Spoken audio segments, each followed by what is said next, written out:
One of the questions that people can ask is, what's the relationship between the dictionary and all the other stuff on Greek that I've written? And I've really written two different sets of books on Greek. And so I need to divide the answer into those two parts. There's the group of books for people who want to actually learn the language. They want to be able to pick up the Greek New Testament and read it.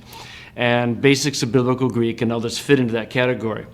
And the question is, where does a dictionary fit into that process of actually learning the language? And the answer is, up front, it really doesn't. I mean, there's a lot to learn if you're going to learn Greek, like any language. And so if you are going to dump a whole lot of extra meanings of words and stuff in a first-year student, it can just become overwhelming. And so the grammar itself has very short definitions of words. And the days on trouble is sufficient. That's enough to get them going.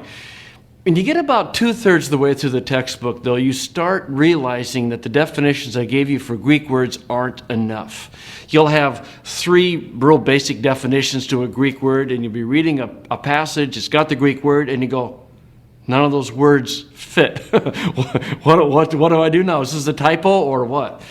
And it's really at that stage of the game that the dictionary can come in, because what the dictionary does is says, here's the basic meaning of words, but here's the fuller meaning of it as well.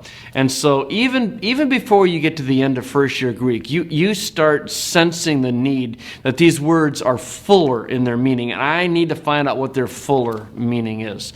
Where the dictionary really comes into play is in second year, though. Because in the second year, whether you're using my graded reader or just reading the New Testament, you're going to be coming across words that have meanings in that context that you have never seen before.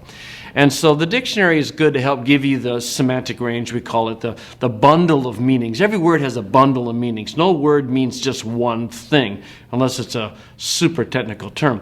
And so the dictionary gives you the bundle of meanings for what this Greek word means, and then you can look at the context and say, oh, I see, it's definition number 3 that Paul is using here.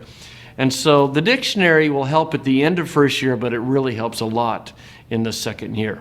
The other set of books I've written are books specifically for people who haven't learned Greek, but they still want to get at the Greek. Quite a few times people, when they find out I teach Greek, will say, oh, I've always wanted to learn Greek. And I always say the same thing. Why?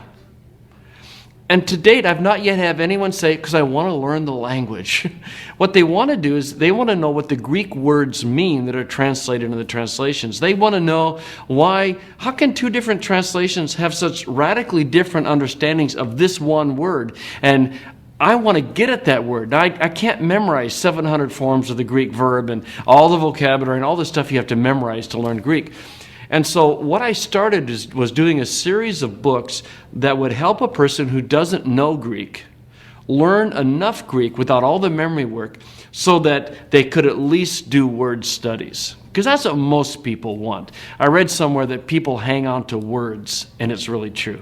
They're reading a verse, these are the words of God, they see a word here, and propitiation, and they go, I don't know what that means. How can I find out what God's word means? And so I have a series of interlinears out where you can be reading along in the English, and at any point you can see the Greek and you can see its number, and that's the key. It's a number that Goodrick and Kohlenberger came up with, somewhat like Strong's, but a little more complete.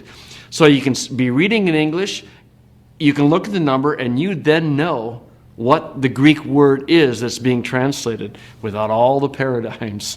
And then you can use that number to go to Mounce's dictionary and look up the word and see exactly which Greek word you're looking at.